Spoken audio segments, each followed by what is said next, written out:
the Idries Shah Foundation podcast. Practical Psychology for Today. Featuring the works of Idries Shah, voiced by David Ault.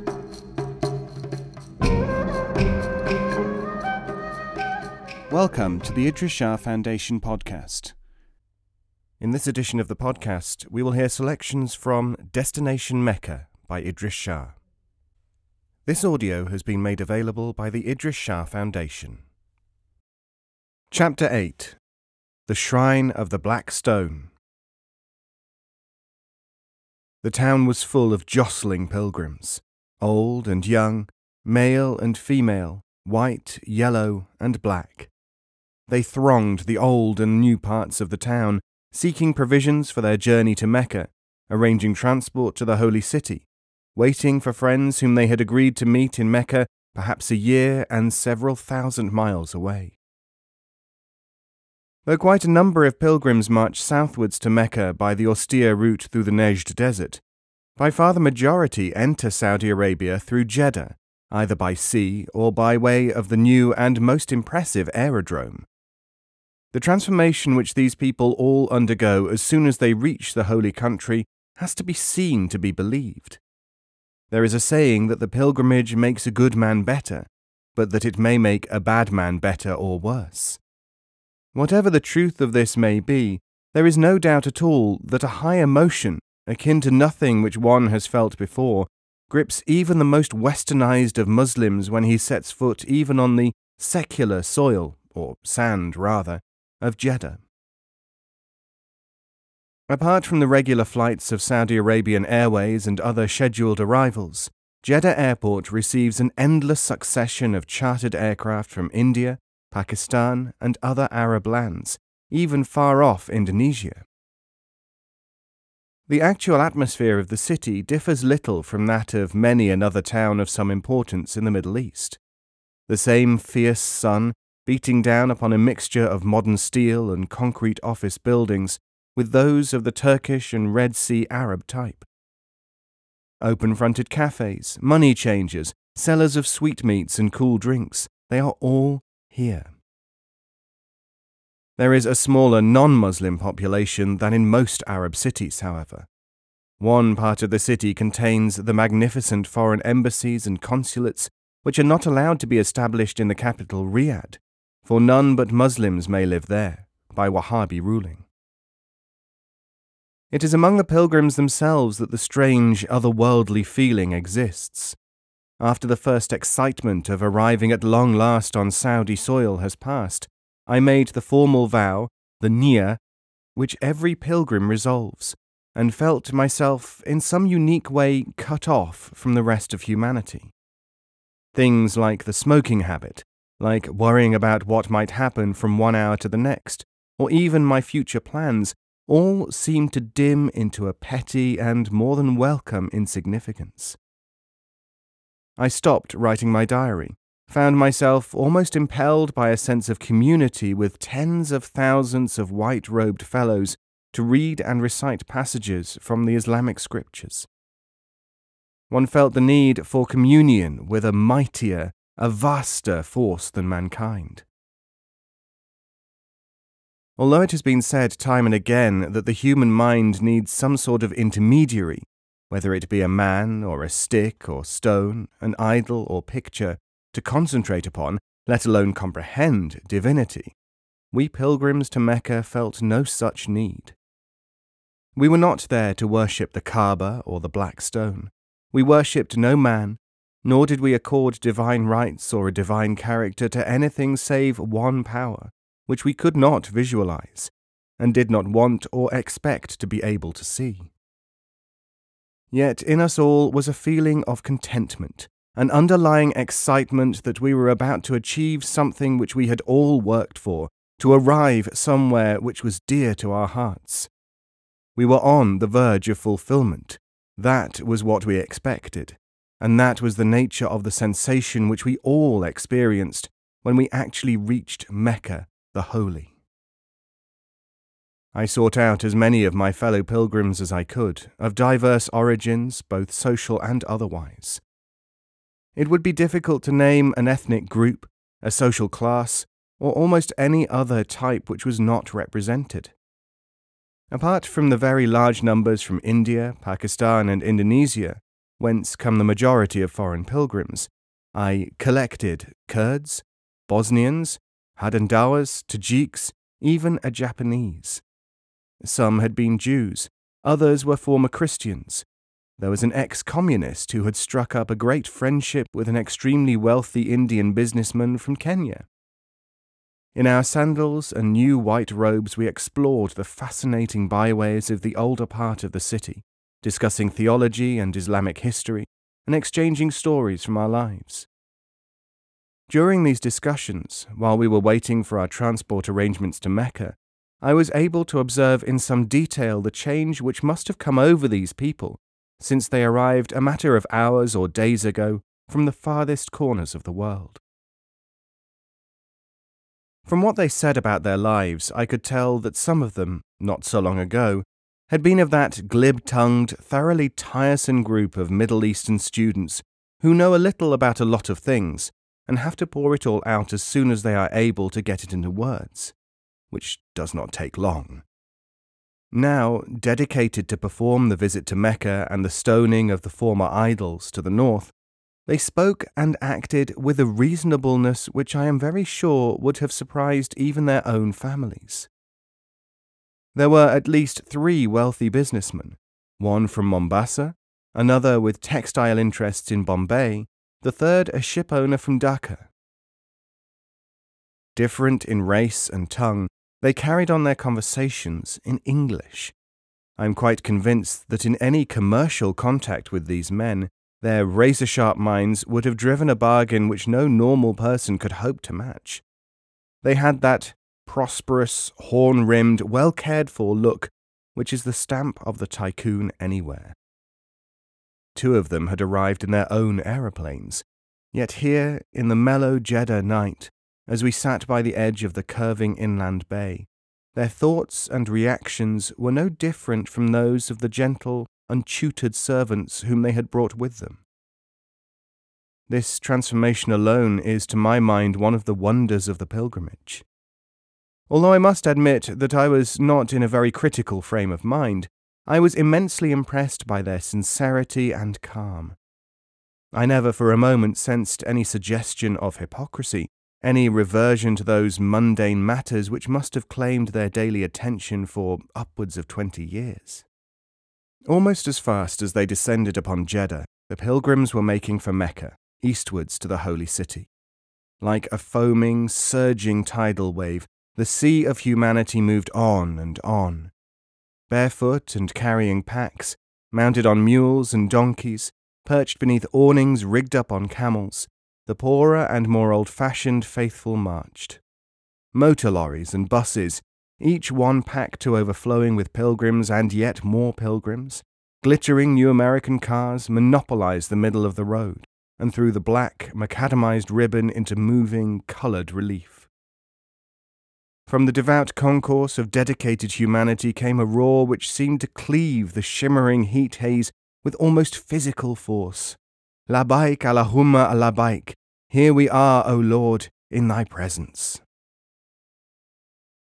As my car swept past the gold and green princely palaces radiating out from Jeddah's centre, the emotion of the sound and movement of that almost unbelievable multitude gripped me with increasing force. Load after load of white-robed devotees with shaven heads roared past.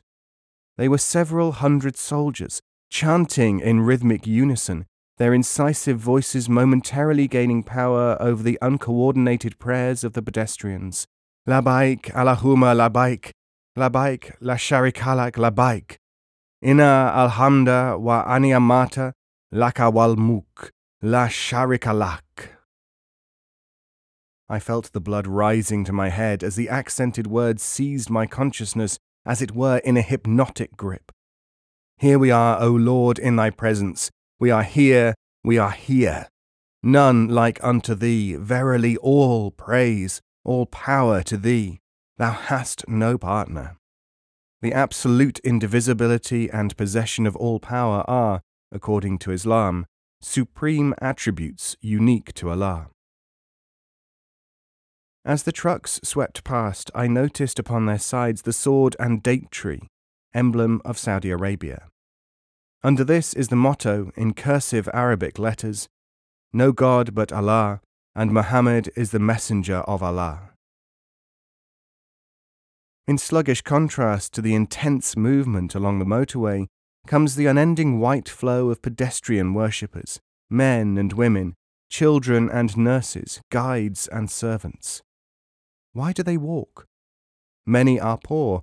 Most, however, march this final 50 miles Meccawards either to fulfill a vow or because they feel greater humility and piety attached to entering the holy city afoot, as Muhammad did nearly 1400 years ago.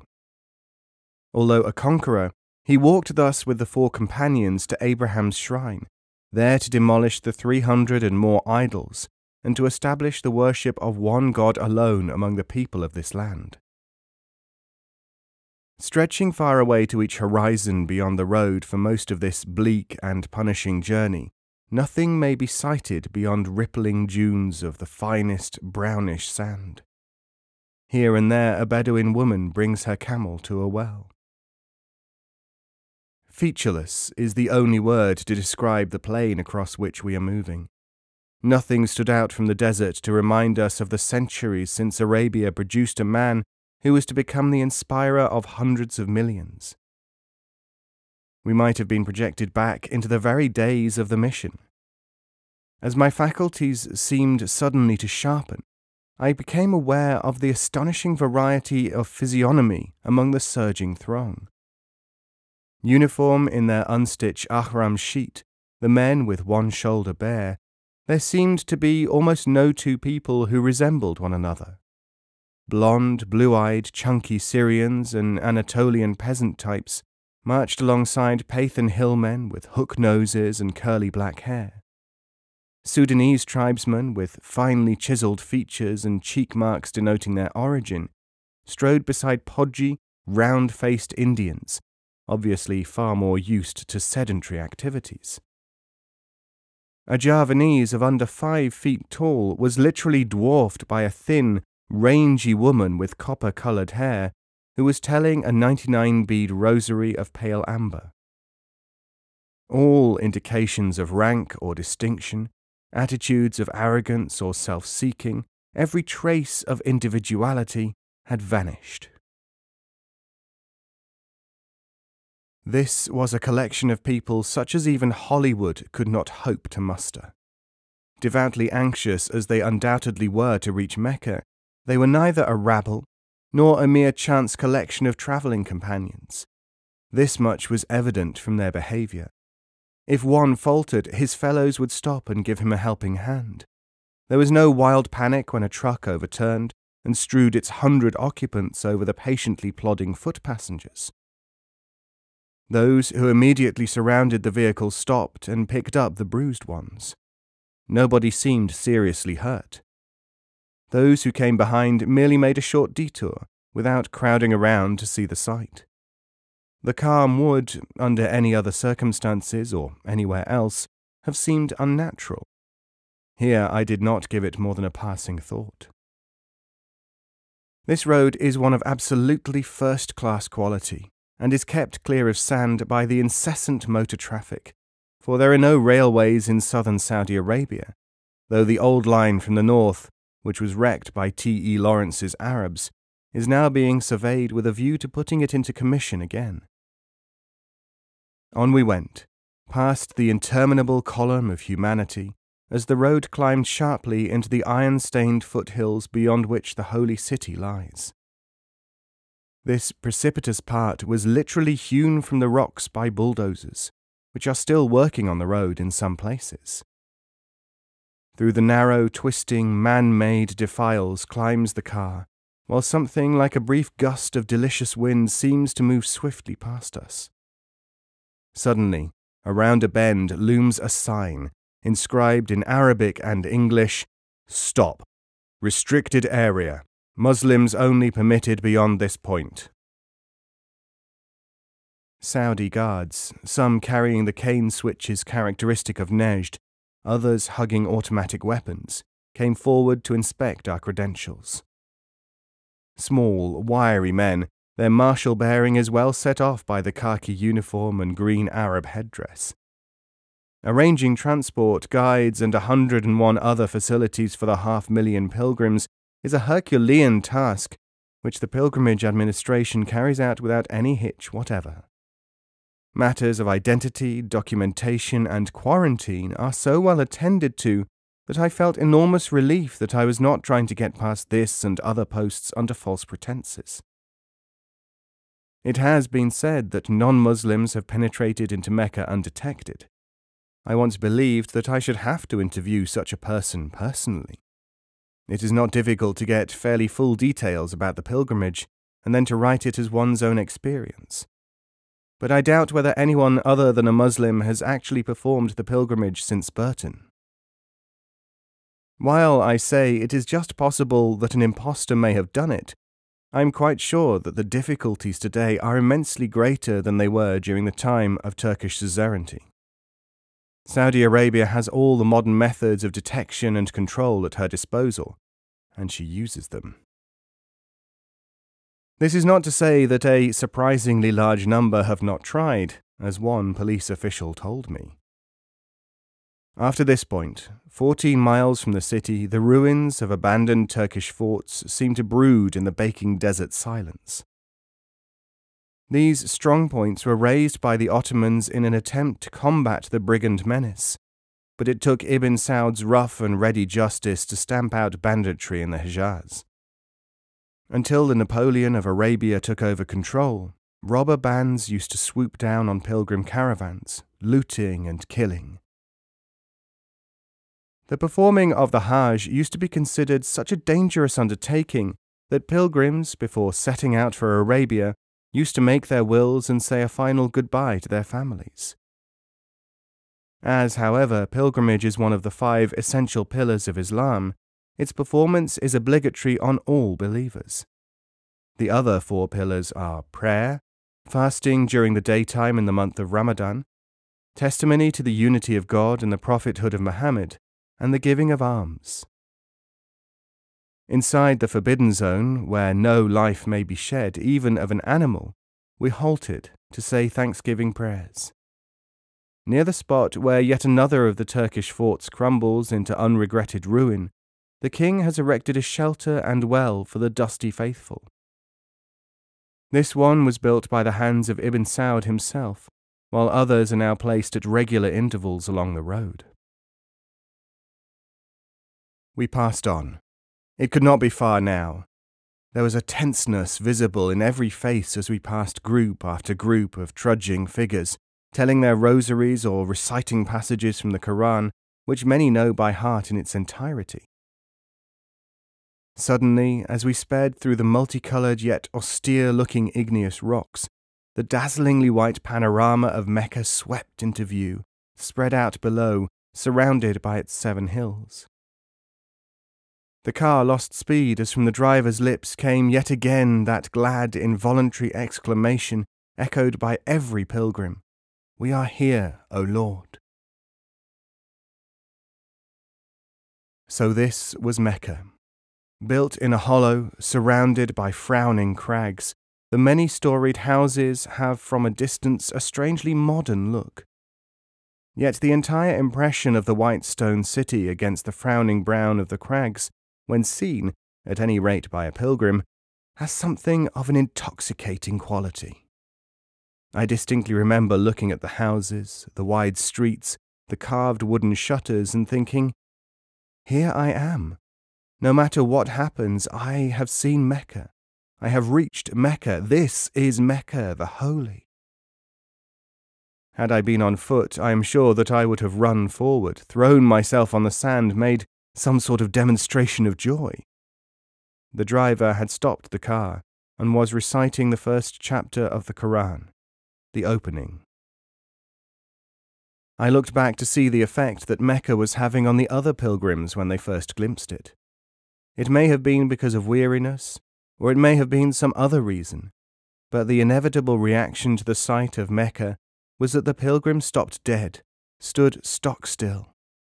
At first there was a look of almost unbelief on every face. Then, in rising crescendo, came the cry, "There is no God but Allah. Muhammad is the Prophet of Allah." It echoed and re-echoed through the gathering darkness. Not a chant, not a song. Both are forbidden by Islam's austere interdiction against show in religion. It was more like a cry of wonder, of hope, of fulfillment. La ilaha illa Allah, Muhammad Rasul Allah. This is the Tawhid, the confession of faith, the first pillar of Islam. This is the phrase which should be the first sound heard by every newborn Muslim babe, the sentence which identifies one Muslim to another, the contract whose repetition establishes the moment of conversion of a person to the faith. It is part of the call to prayer throughout the world of Islam, and a part of every private or congregational prayer. It is the motto of the House of Saud, the war cry of the Rif, the Turks, the Arabs, the Afghans. It is also one of the phrases which is used on almost every occasion, from a wedding to a birth to death. Every Muslim is supposed to die with no other words on his lips. The ordinary mass of humanity was flooding past our stationary car now, and the driver let in the clutch, and we were off on the very last lap of a journey which had begun for all of us, in a religious sense, on the day upon which we were born. Abundant water, drilled with the aid of modern apparatus, has made a considerable difference to the appearance of the city. 2 decades ago, there was only one solitary piece of vegetation in Mecca. This was the tree, and pilgrims were taken to see this wonder.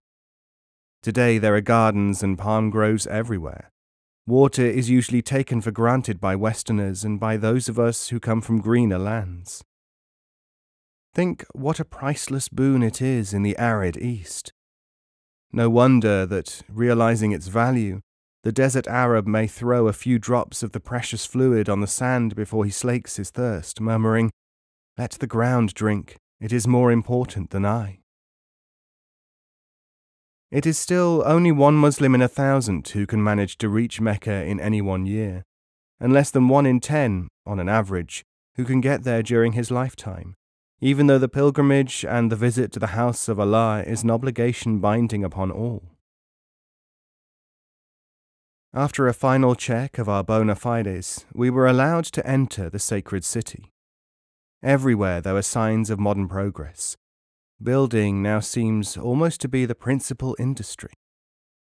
The available space is becoming so limited that new villas are now being constructed higher and higher up the surrounding cliffs, which in some places actually jut into the streets in the form of rugged outcrops. Right in the heart of the city stands the central shrine of Islam, the great mosque and the sanctuary of the Kaaba. Surrounded by massive walls, the place is guarded by fierce, vigilant Wahhabi warriors. A vast arena is flanked by towering minarets from which the call to prayer is made, and nowadays relayed to every corner of the sacred enclosure by amplifiers. No fewer than 19 arched gateways, richly embellished with coloured geometrical designs, pierce the walls of the Haram, the sanctuary. All around the many hundreds of yards of encircling rampart run quotations from the Quran, executed in flawless calligraphy. Photography, or the making of pictures of any kind, is absolutely forbidden by Wahhabi law in this hallowed area. Once inside, through one of the gates, the worshipper removes his shoes and walks clad only in his single cotton sheet towards the towering black draped Kaaba, the cube, which stands in the centre of the sanctuary.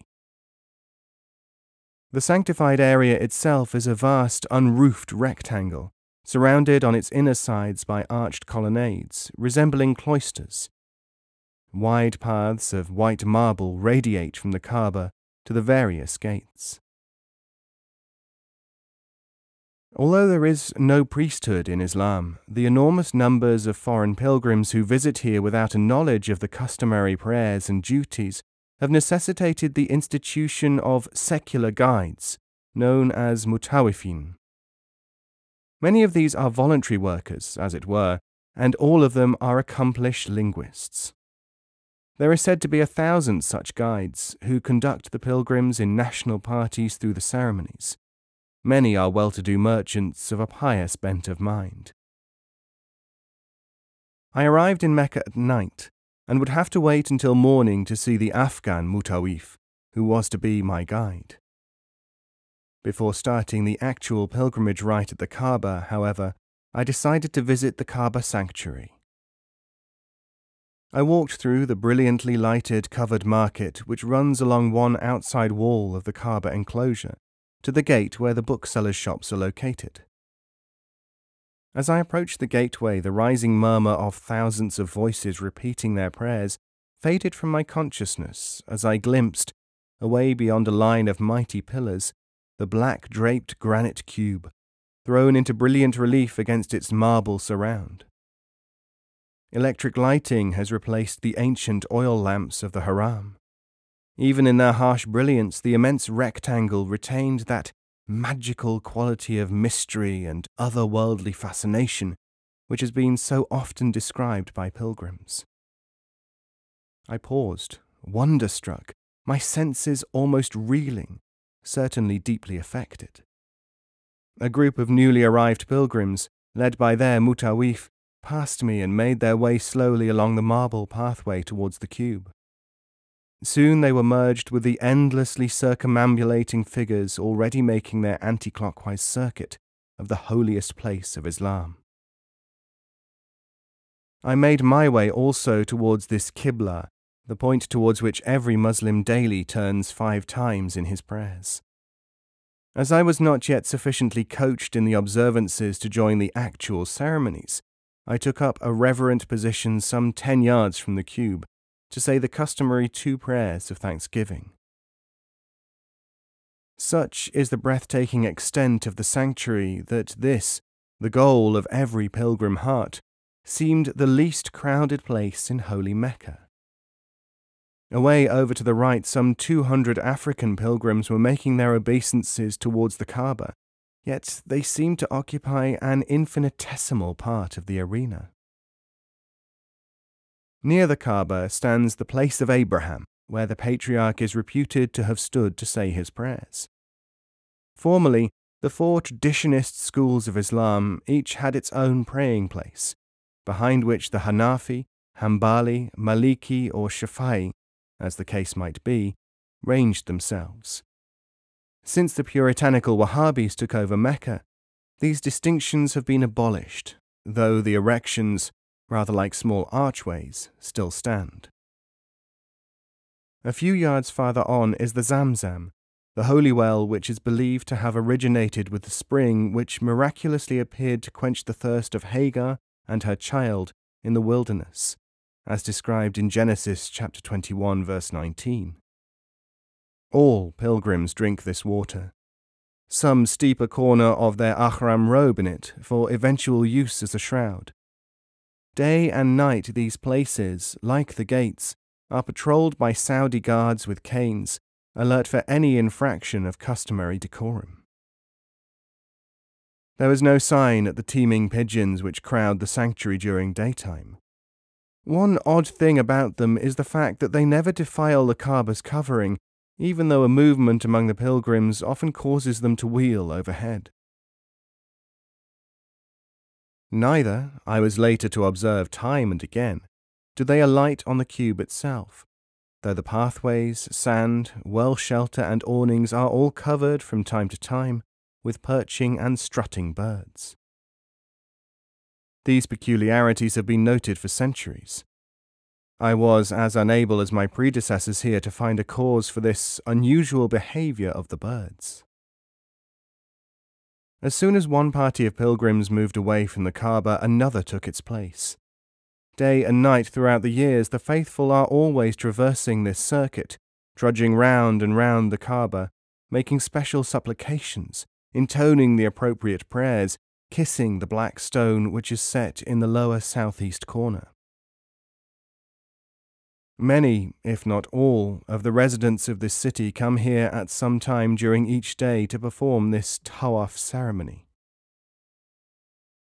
Embedded in a silver setting in the Kaaba's actual granite matrix is the famous black stone. Its history is interesting, but generally much misunderstood by others than Muslims. The stone is to be kissed by every worshipper after the 7th circuit of the cube. Each time he passes it, the pilgrim raises his hands, palms outwards towards it.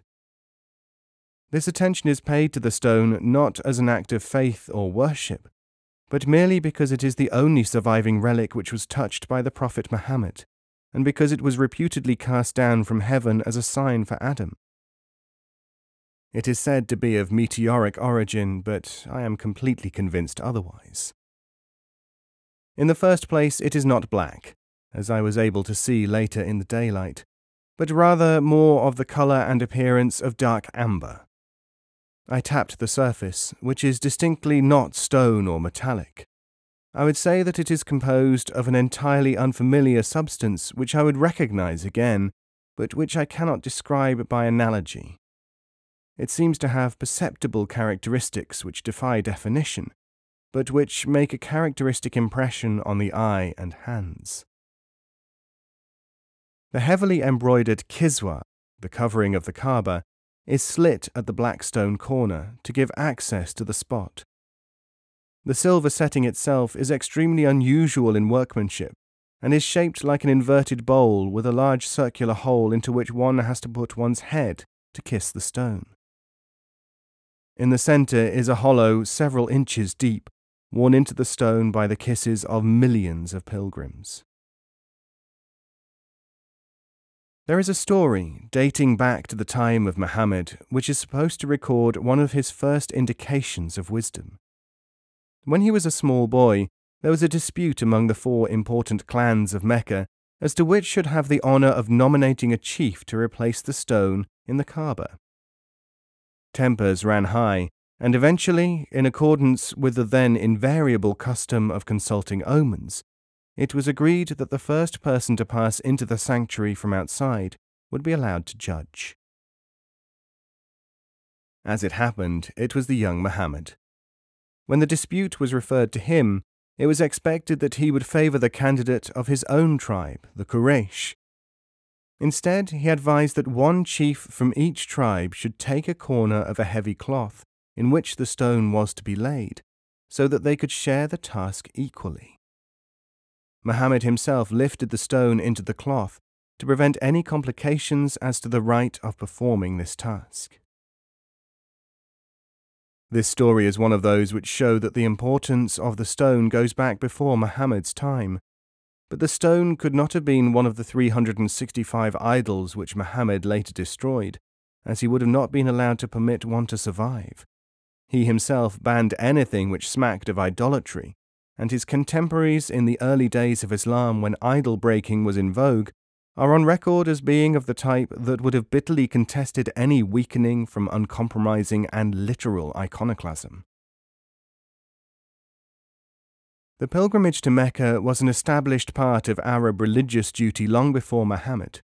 The etymology of the city's name is traceable to an ancient word for holy, and it seems probable that this place was indeed intimately connected with fundamental happenings in Semitic religion in times of which we have no recorded history in the modern sense. Muhammad did not claim to be the founder of a new religion. According to Muslim belief, he merely restored the severe monotheism which was revealed to mankind through a series of prophets, of whom Jesus was one of the most important. This explains, to Muslims, why certain observances from pre-Islamic times were retained, and the same explanation is implied in the Quran. Unsympathetic or hostile students of the religion, on the other hand, claim that Islam was developed from Judaism and Christianity, with a certain amount of purely Arabian religion retained. Needless to say, neither contention is capable of proof. The actual rites of the pilgrimage are thus. There is the visit to the Kaaba and its circumambulation. Then comes a sevenfold circuit barefooted between the 2 points known as Safa and Marwa, said to be the tombs of Hagar and Ishmael. On a certain day, the entire pilgrimage sets out for a place called Mina, a few miles from Mecca, there to cast stones at 3 pillars which represent devils. Prayers are said on Mount Arafat, and an animal sacrificed in commemoration of Abraham's offering. The pilgrim's head is then shaved, and there is the 3-day festival of dedication to a new and purer life. Anyone who completes these observances is entitled to the style of Haji, and generally finds that he is highly revered in his native community. In some countries, those who have made the pilgrimage wear a green turban or other indication of this distinction. Back through the crowded streets I went to my hotel, the Hotel of Ease and Comfort, where apartments had been prepared for official guests. Built in what seemed closest to the Moorish style, its equipment and atmosphere were altogether delightful. Servants and employers ate enormous helpings of rice and meat at the same table. In fact, the dining room had the aspect of a continuous and entirely democratic feast the whole time I was there. My room overlooked a lush palm garden, beyond which I could see the stately height of the Minister of National Economy's residence. I spent a few minutes in meditation on the wide, trellised veranda. In the morning, the mutawif of the Afghans called early. He was to take me and several others through the Kaaba and Safa Marwa ceremonies. Tall, grey-bearded, robed in white with a turban tied Afghan style, he was received with great respect by the manager and other functionaries, down to the coffee boy. Wearing one unstitched cotton piece around the lower part of our bodies, with a second similar sheet the size of a large bath towel over one shoulder, we walked towards the sanctuary once again, repeating after the mutawif the vow that we had made to complete the pilgrimage and the various other prayers. I wore, like the others, a pair of sandals with the heel and instep bare. The outfit is designed to indicate decorum and humility. No other garment, no jewelry may be worn. In pre-Islamic times, the pilgrim Arabs made the Kaaba circuit stark naked. We entered the sanctuary through the gate of Ali, son-in-law and 4th successor of Muhammad, and walked across the sun-baked arena towards the black stone corner of the Kaaba, where the tawaf, or circumambulation, commences. One by one we stooped to kiss the black stone. Then, following the guide, we started the anti-clockwise circuit of the cube. The first 3 circuits of the Kaaba are made at a run, followed by 4 at a walking pace. The explanation for this is said to be that Muhammad and his small band of followers ran round the Kaaba in a state of exhaustion before they were eventually allowed to perform their devotions there by the hostile Quraysh. In this way they tried to show their determination and stamina. Each time we passed the black stone, we kissed it. When the press was too great to kiss or touch the stone, the pilgrims raised their hands, palms outwards towards it, in a gesture similar to that used when warming the hands at a fire. Although there were a fair number of women among the pilgrim parties, men were in the majority. The women pilgrims' dress differs from that on the men, being composed of a long white dress which covers the body and arms, but with the face bare. Women are not allowed to wear veils in the sanctuary. The veiling of women, which was to become a Muslim custom in most Islamic countries, was copied from the Christian communities in Syria by the Muslims during their conquest of that country. It was, however, known in Arabia as practiced by some of the highest class of women, and hence carried with it a suggestion of arrogance, which is therefore forbidden during the pilgrimage. In actual practice today, while the town women are veiled, those of the desert are not. White stockings and gloves complete the female pilgrim's costume. The hair must be covered. It is interesting to note in passing, since unveiling is such an issue with the feminist movement in the modern East, that there is no clear injunction in the Quran or traditions of Muhammad to the effect that women should be veiled. The passage cited in defense of seclusion can equally well be interpreted to mean that decorum and modesty must be observed by believing women. Finally kissing the stone, we move to the praying place of Abraham to say another thanksgiving prayer. It is at this point that every worshipper makes his personal supplication, asking Allah for that which is closest to his heart. Abraham is said to have stood on this spot when he was rebuilding the Kaaba, which legend holds was erected by Adam himself on the model of the Kaaba in paradise. Then water from the holy Zamzam well was brought by small boys chosen for this honor from among the noblest families. As I swallowed the liquid from the chased metal cup, I noticed that it had a slightly tart taste, but was certainly not brackish or bitter, as it has been variously described. After this part of the ceremonies, pilgrims must wait until the 8th of the month of Dhul Hijjah until they can start out on the trek to Mina and Arafat. The rituals in the holy city itself are completed by the run between the two small hills of Safa and Marwa, which course follows one outside wall of the Haram. We therefore then left the Haram and went to the starting point of the course. After repeating the testimony to the unity of God, the Tawhid, intoned by our Mutawif, we joined the throng of pilgrims running between the 2 points. On one side lay the mighty wall of the Haram, and on the other were shops mainly devoted to the sale of such items as the unique black and white rosaries, which are much prized as relics of the Hajj. This Say ceremony being over, pilgrims return to their lodgings or to the sanctuary to await the 8th of Dhul Hijjah and the expedition to Mina and Arafat. The night before the march to Arafat, the sanctuary's rectangular space presents the most impressive sight that one could ever see.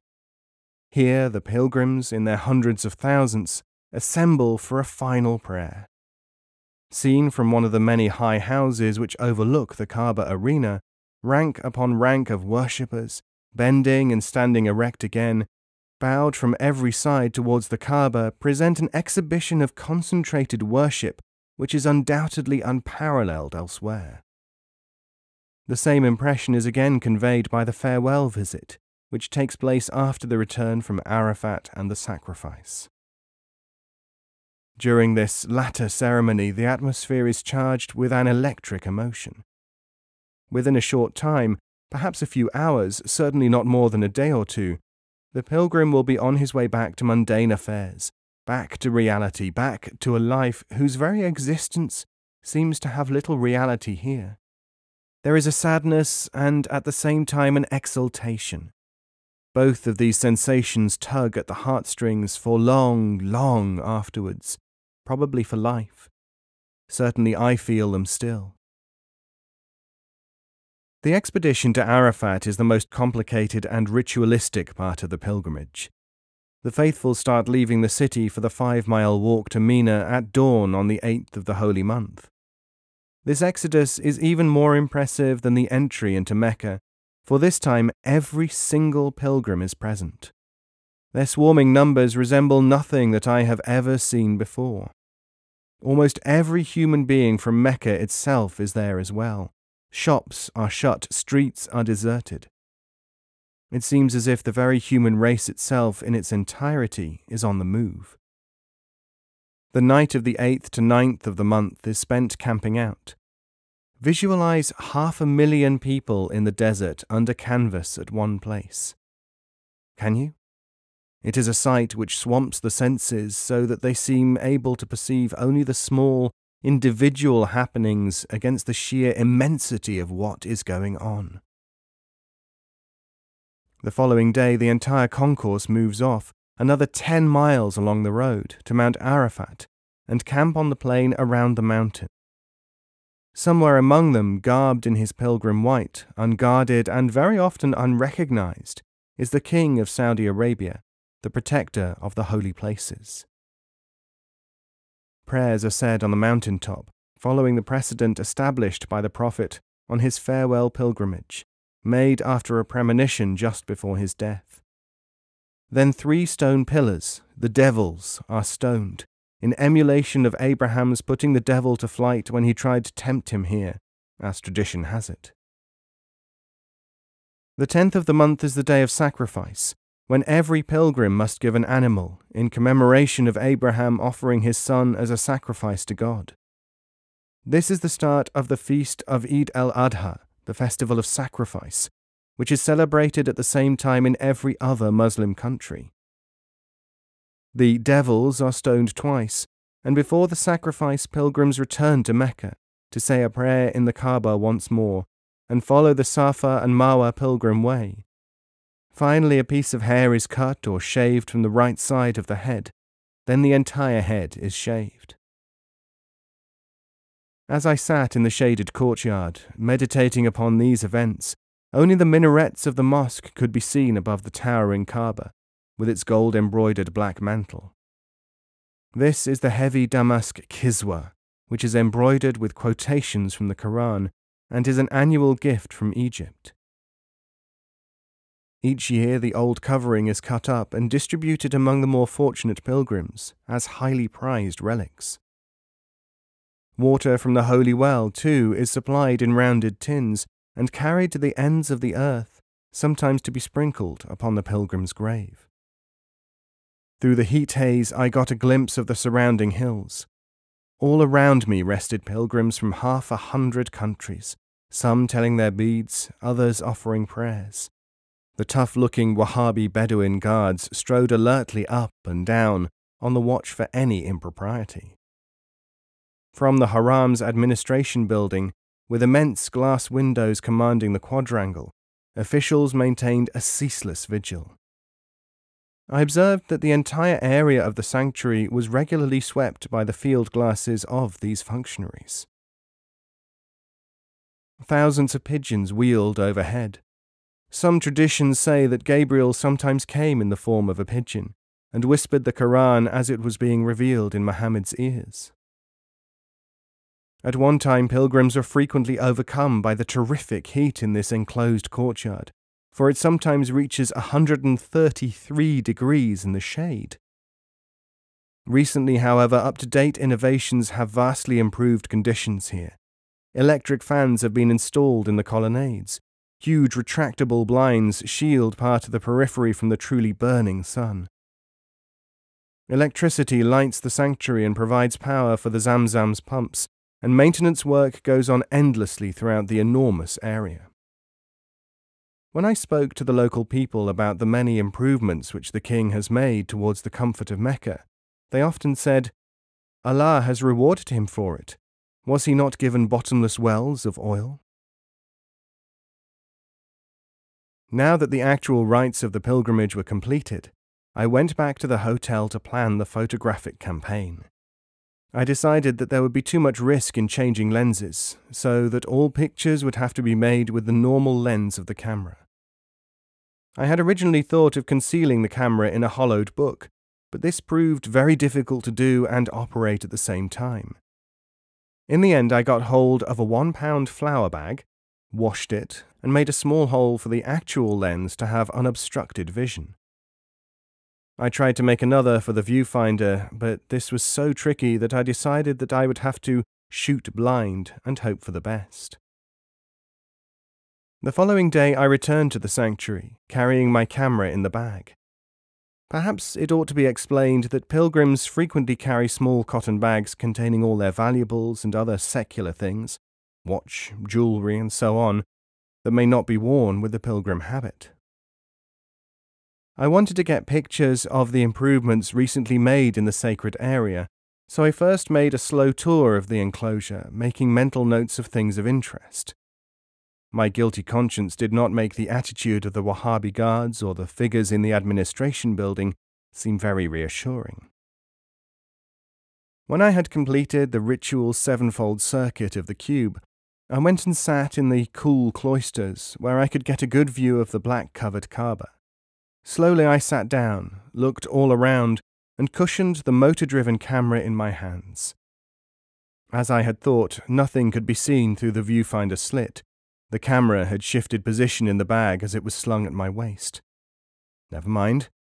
I took in the fact that the picture would include sunblind supports, electric lighting, and the black stone, and let off an exposure.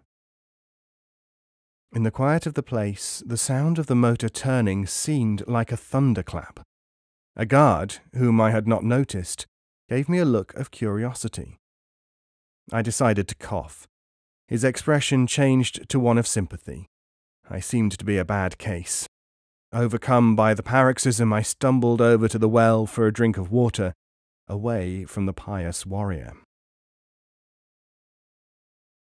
After that, I got a little more used to the hazards of the thing. After one shot, a cloud of pigeons rose into the air and wheeled around. Soon I learned how to work the apparatus so that the shutter closed first, and by holding tightly to the winding lever, I was able to prevent the set and wind-on mechanism, and hence the buzzing spring, from working until I was ready to cough, and to be looking in some innocent direction. The Great Mosque, as well as being the central point of Islam, is a university. I stood at the point where the names of the Prophet and his 4 companions are inscribed on a wall to get a picture of a typical student on his way to class. I just caught an Indonesian youth, book under arm, round white skull cap and sarong, passing the inscription, when he turned right around as though by instinct and saw me. Now this spot is just near one of the gates of the sanctuary, and I dodged behind a pillar and then legged it out of the door. There was nothing especially distinctive about my face or dress in this area, and I should be able to mingle with some crowd heading towards Hagar's Way. As soon as I got outside, I saw that a group of pilgrims from, I think, India, were being shepherded into the mosque for their first visit. They had just removed their sandals and were moving straight for me, blocking the way. If the boy was following me and I stopped, I should be caught. The only thing to do was do a smart about turn, right into the middle of the advancing bunch of devotees. They made way for me, and I solemnly entered the sanctuary with them, my little cotton bag in hand. The Indonesian had been following. He passed us with a puzzled frown on his face. I went out of the sanctuary by another gate to a nearby cafe to collect my wits. I doubted whether the Saudi authorities would really inflict real harm upon me if I were apprehended by any of their officials. But the making of pictures is forbidden both by Islamic law, which is the rigorously applied law of the land, and by the law of the Wahhabite rite.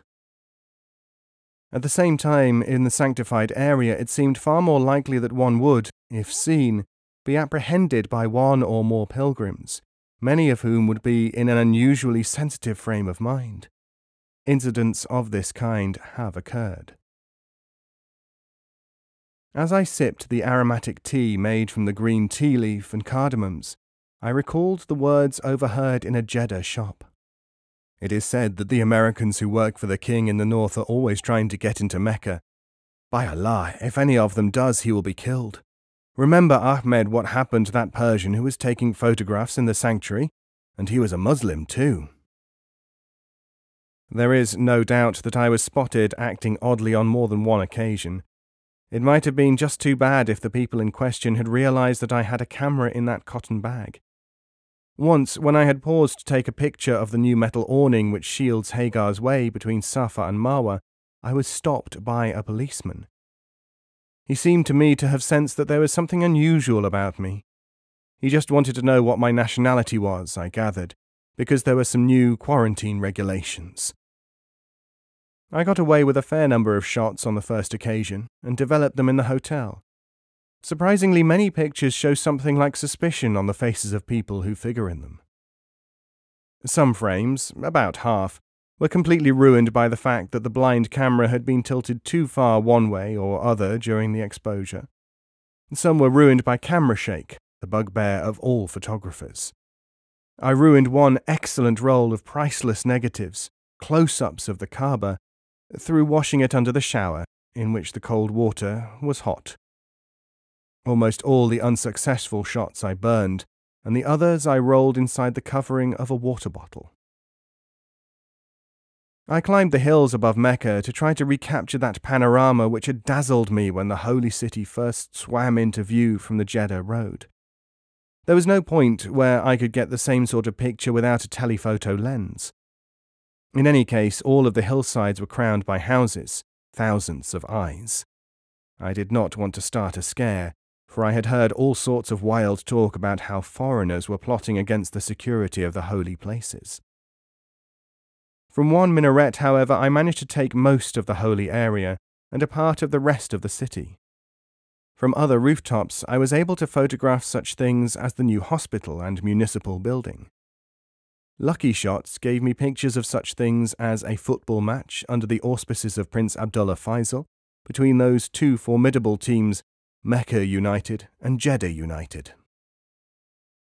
None of the pictures was really technically or pictorially perfect. My notes show that I made 50 separate forays into the sanctuary to get a really representative bunch of pictures. Luck held all the time. It would have been possible for me to seek special permission to take pictures of the shrine. This has been granted before to those Muslim visitors whose school of Islam does not consider photography of objects to be forbidden by Islam. But this is unpleasing to so many pilgrims that I did not want to tour the haram accompanied by armed guards. And there were further and equally compelling reasons for my hole-in-the-corner policy. I was a guest of King Ibn Saud. Wahhabism is utterly opposed to photography. Any application from me to the king for permission to take photographs would thus assume the nature of an insult, because I was not unaware of this attitude. On the other hand, an Arab and a Muslim is not supposed to refuse anything to a guest. Etiquette in those circles is so finely balanced that the slightest error one way or another could end in the most embarrassing results. So I had to take my pictures on my own personal responsibility.